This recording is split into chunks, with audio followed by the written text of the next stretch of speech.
The lakeside property, the investment accounts, my entire legacy. The conference room went dead silent, and you could see the color drain from their faces. That's when the real nightmare began for them. I never thought I'd be sitting in a mediator's office at 65 years old, fighting my own nephew over money I'd freely given him. But there I was, across the table from Ryan and his wife Vanessa, watching them lie through their teeth about a $500,000 loan that never existed. Let me back up. Ryan was my sister Margaret's boy. After she passed from cancer 7 years ago, I became something of a father figure to him. He'd call me Uncle Will, ask for advice about everything from job interviews to his relationship troubles. I watched him grow from an awkward college kid into a sharp young man with real business sense.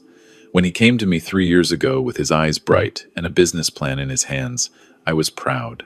He wanted to start a tech consulting firm. He'd been working in IT for 6 years. Had some clients lined up. Just needed capital to rent office space, hire 2 employees, and cover operating costs for the first year. His projections were solid. The kid had done his homework. I'd sold my manufacturing business 2 years earlier for $8 million. I was comfortable, very comfortable. No kids of my own. My wife Sarah and I never could have children, and she'd passed 5 years back from a stroke. Ryan was the closest thing to a son I had. So when he asked for help, I didn't hesitate. I wrote him a check for $500,000. Not a loan, a gift. I told him that explicitly. I said, Ryan, this is not a loan. You don't owe me a dime. I believe in you, and I want you to succeed. Consider this my investment in your future. He teared up, hugged me, said I was changing his life, that he'd make me proud, that he'd never forget this. I even did more than just cut the check. I introduced him to 3 of my old business contacts, who became his first major clients. I helped him negotiate the lease on his office space. Hell, I co-signed the lease because he didn't have established business credit yet. When he got married to Vanessa 8 months after starting the company, I paid for half their wedding another $30,000. The business took off. Within 18 months, Ryan was pulling in $400,000 a year in revenue. By year 2, he'd hired 6 more people and expanded to a second office. He was making money hand over fist. I was thrilled for him. But I started noticing changes about 1.5 years ago. The phone calls became less frequent. He stopped inviting me to family dinners. When I did see him at holidays, Vanessa would barely speak to me, just gave me these cold smiles that didn't reach her eyes. Ryan seemed distracted, always checking his phone, cutting conversations short. I figured he was just busy with the business. Young entrepreneur, growing company, new wife, I understood. I didn't push. Then, 6 months ago, I got served with papers at my front door on a Tuesday morning. A lawsuit. Ryan William Morrison and Vanessa Claire Morrison, plaintiffs, versus William James Hartford, defendant. They were suing me for my lakeside property in Sisters, Oregon, worth about $1.2 million, and claiming I'd promised them 50% ownership of my investment portfolio, currently sitting at around $3 million. Their claim? That the $500,000 I gave Ryan was actually a loan, and when I refused to give them the property and investment stake I'd promised, I'd breached our oral contract and caused them emotional distress. I read that complaint 3 times, my hands shaking. Emotional distress? I'd given this kid everything. Not just money, my time, my connections, my trust. And this is how he repays me? I called him immediately. He didn't pick up. I called 5 more times over the next 2 days. Nothing. Finally, I drove to his office. The receptionist, a young woman named Amy, who I'd met at the wedding, looked uncomfortable when she saw me. She said Ryan was in a meeting. I said I'd wait. She made a call, whispered into the phone, then told me Ryan had asked me to leave and communicate only through attorneys. I felt like someone had punched me in the gut. I hired a lawyer, Gregory Chen, one of the best civil litigators in Portland. Cost me $500 an hour, but I needed someone who knew what they were doing. Greg reviewed the case and was optimistic. He said, Will, this is straightforward. You have the canceled check with gift written in the memo line. You have no signed loan documents, no promissory note, no repayment schedule. You never asked for repayment in 3 years. This is a frivolous lawsuit, but it wasn't straightforward, because Ryan and Vanessa had hired Marcus Drummond. Marcus Drummond used to be my business partner 23 years ago. We'd started a small manufacturing operation together in the 90s. It failed after 2 years because Marcus made some catastrophically bad decisions, took on debt we couldn't service, made promises to clients we couldn't keep. I bought him out for pennies on the dollar just to salvage what was left. I eventually turned that salvaged operation into the company I sold for $8 million. Marcus held a grudge ever since. We hadn't spoken in 2 decades, but I knew he despised me. And now he was representing my nephew against me. The mediation was mandatory before trial. The mediator was a woman named Judith Crane, supposedly neutral, recommended by the court.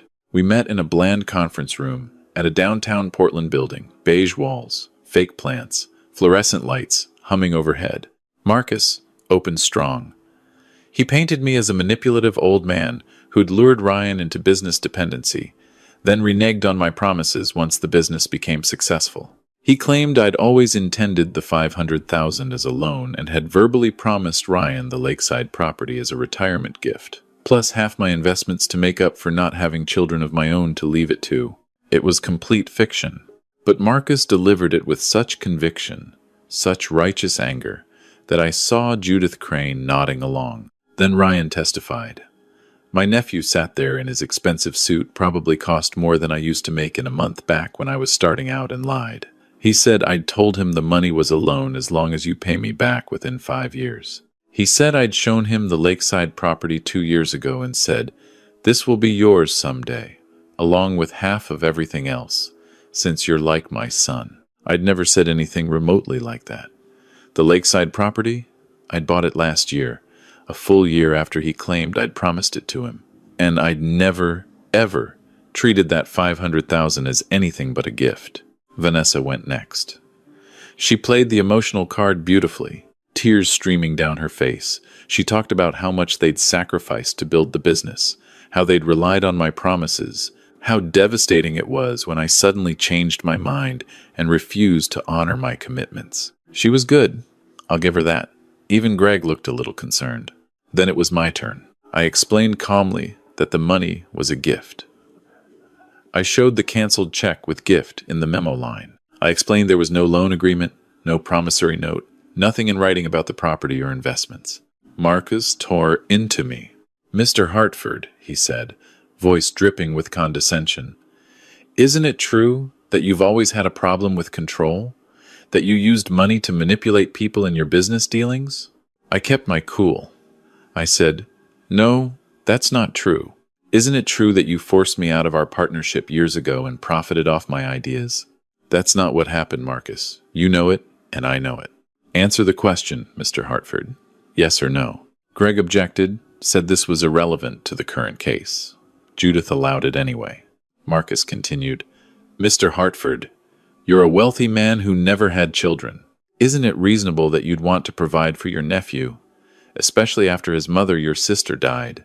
"I did provide for him," I said. "I gave him $500,000 and asked for nothing in return." "But you expected something in return, didn't you? Gratitude? Loyalty? And when Ryan became successful on his own, you resented it. You wanted to remind him who really made him successful. So you created this narrative that everything was a gift, that you owed him nothing more, because you couldn't stand seeing him succeed independently. It was such a twisted version of reality that I actually laughed. Wrong move. Judith frowned at me. She said, "Mr. Hartford, this is serious. Your nephew and his wife are claiming significant emotional harm." "Emotional harm?" I said. "I gave him $500,000 and helped launch his entire career. How is that harmful?" Marcus jumped in. "You gave him the money with strings attached. You made him feel indebted. You used it to control him. And now you're trying to gaslight him into thinking he imagined your promises." I looked at Ryan. He wouldn't meet my eyes. The mediation lasted 6 hours. At the end, Judith Crane delivered her recommendation. She said, "While Mr. Hartford's characterization of the $500,000 as a gift appears to have some documentation, the testimony about oral promises regarding the property and investments is credible and concerning. Given the family relationship and the plaintiff's reasonable reliance on what they perceived as promises, I recommend Mr. Hartford settle by transferring the lakeside property to the plaintiffs and paying an additional $100,000 to resolve all claims. I couldn't believe what I was hearing. Give them $1.2 million in property plus cash because they claimed I'd made promises I never made? Greg said we should reject the recommendation and go to trial. I agreed. But over the next 2 months, things got worse. Marcus filed motions painting me as having early-stage dementia. Completely false. I'd just had a full physical and cognitive assessment. He subpoenaed my medical records. He deposed my friends, asking them invasive questions about my mental state and whether I'd seemed confused about my promises to Ryan. He deposed my financial advisor, trying to twist a conversation where I'd mentioned maybe setting up a trust for Ryan someday into proof that I'd promised him half my assets. Ryan and Vanessa went on a local podcast about financial abuse by family members and told their story anonymized, but everyone in our social circle knew who they were talking about. I started getting cold shoulders at my golf club. People I'd known for years started avoiding me. The worst part? I started doubting myself. Marcus was that good. He'd created this alternative reality where I was the villain, and he sold it so effectively that sometimes late at night, alone in my house, I wondered if maybe I had said something that Ryan misinterpreted. Maybe I'd been unclear? No, I knew I hadn't. But that's what gaslighting does to you. Trial was set for September. As summer dragged on, I lost 15 pounds. I wasn't sleeping. Greg's bills were piling up. I'd already paid him over $80,000, and we hadn't even gotten to trial yet. Then in July, something happened. I have a niece, Emily, from my brother David's side. She's 35, a high school teacher in Eugene.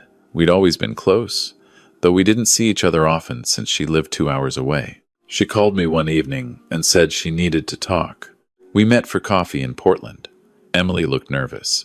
She said, "Uncle Will, I need to tell you something, but I'm scared because Ryan's my cousin and I don't want to cause problems." I told her to tell me. She pulled out her phone and showed me screenshots.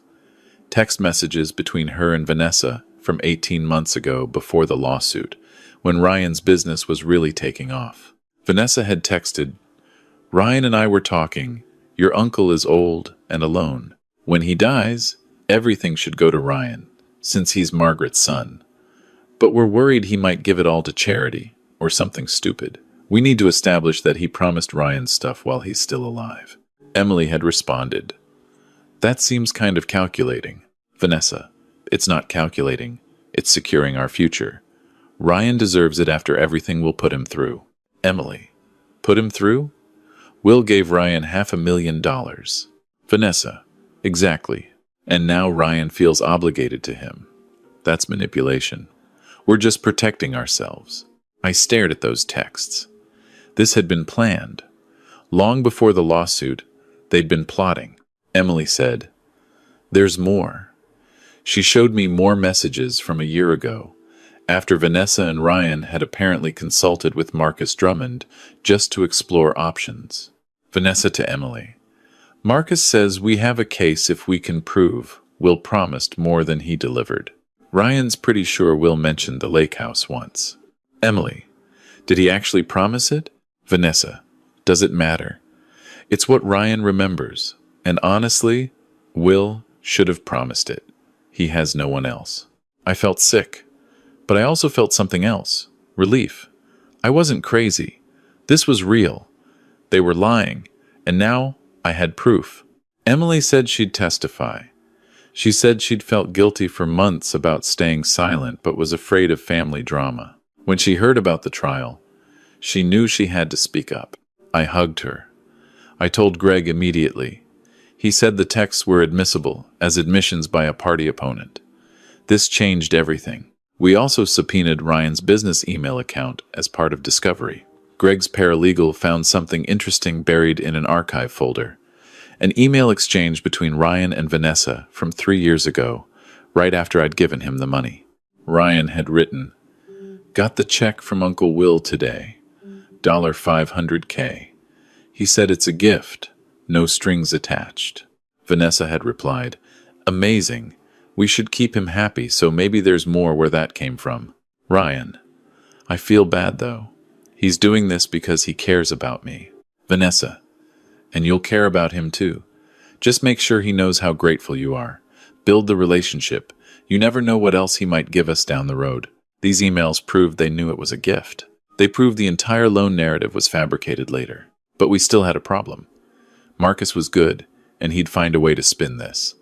He'd claim Ryan had misremembered, or that I'd changed the terms later, or something. We needed more.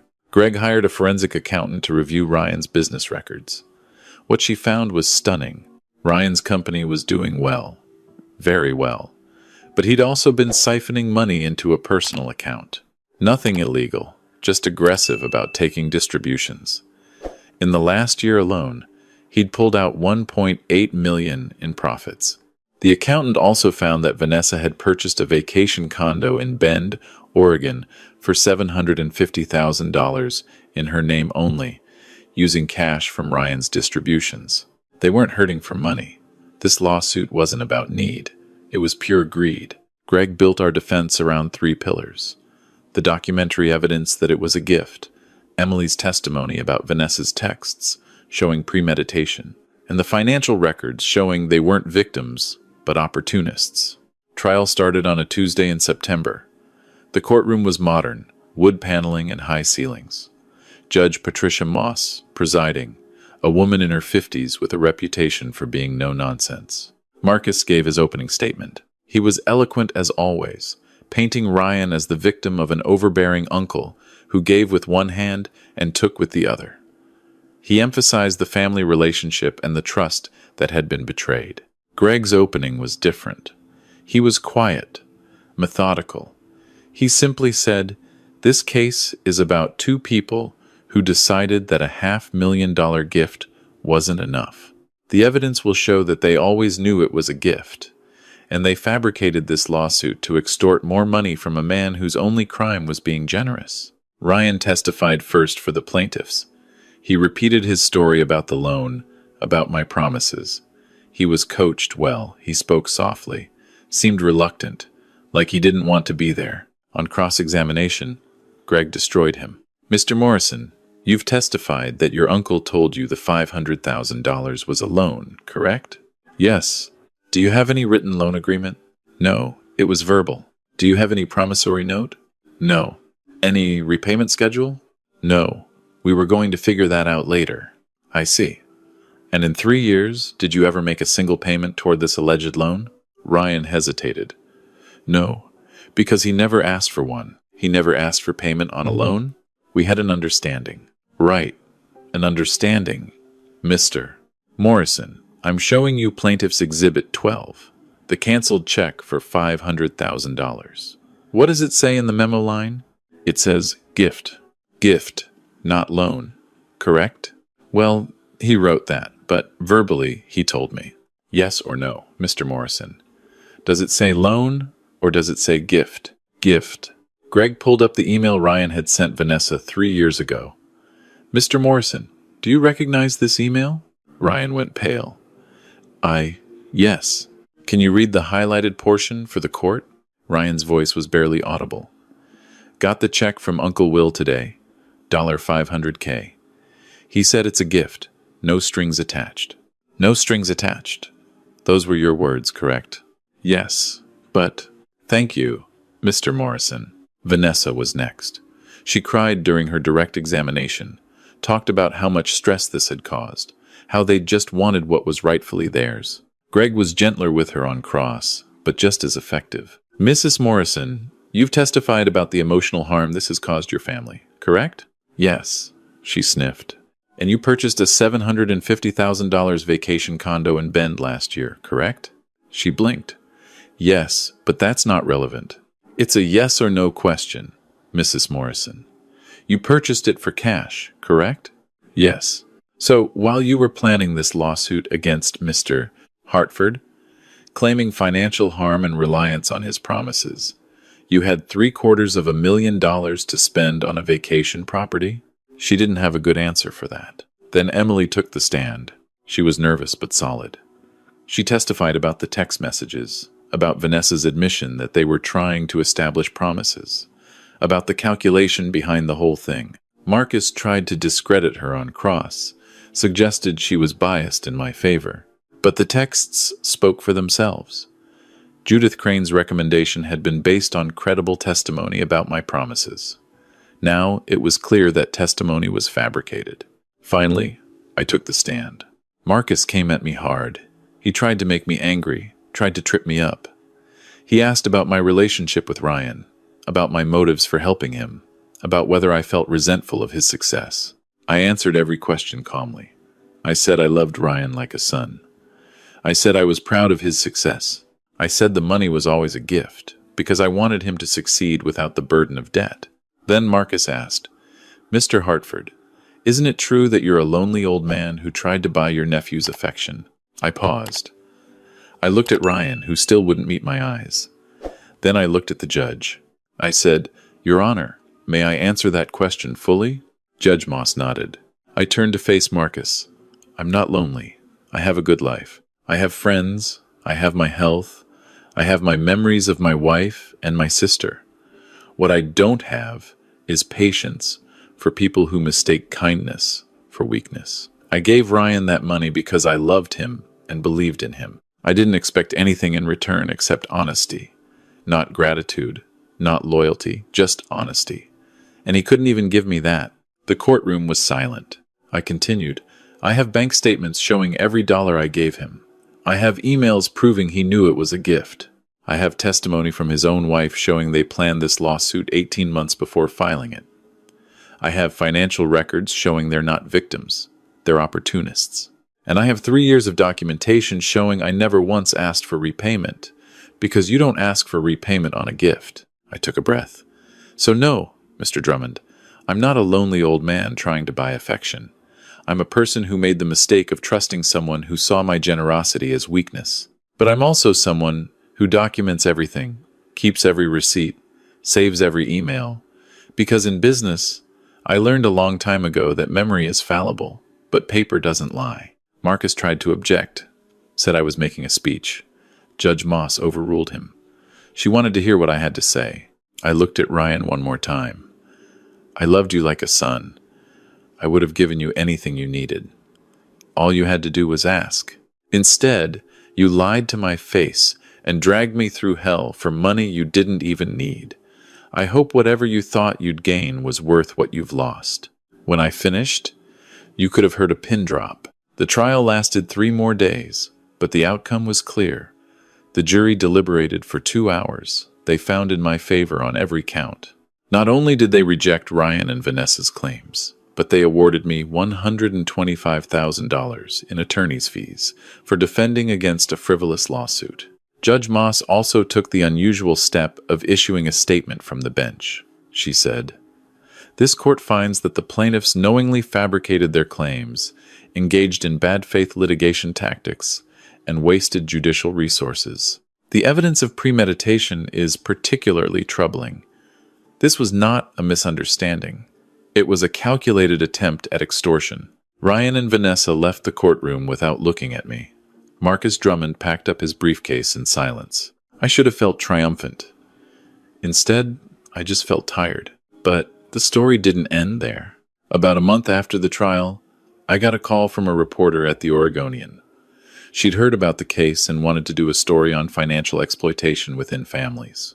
I agreed to talk, using it as a chance to warn others. The article ran with the headline, "When Generosity Becomes a Weapon, Portland Man Fights Nephew's Lawsuit Over $500,000 Gift." It detailed the case, including the text messages and emails. It went viral locally. I started getting emails and calls from other people, mostly elderly folks who'd had similar experiences. Adult children or relatives demanding money, threatening lawsuits, using emotional manipulation. One woman, 72 years old, told me her son had sued her for her house, claiming she'd promised it to him. She couldn't afford a good lawyer and ended up settling, losing her home of 40 years.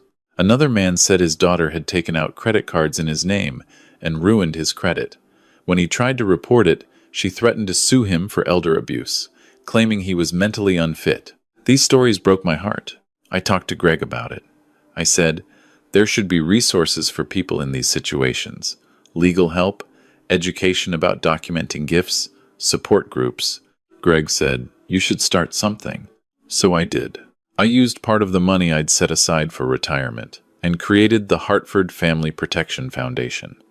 We provide free legal consultations to seniors dealing with financial exploitation by family members. We hold seminars on asset protection, documentation, and recognizing manipulation. We've helped over 200 families in the last year. Emily joined the board.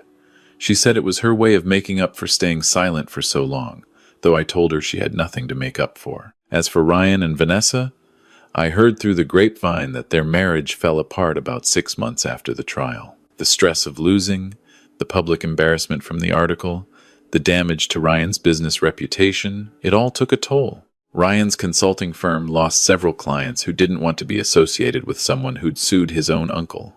His revenue dropped by 40% in a year. Vanessa apparently left him and moved to California with a new boyfriend. Took half of everything in the divorce, including half the vacation condo. I didn't take any pleasure in their misfortune.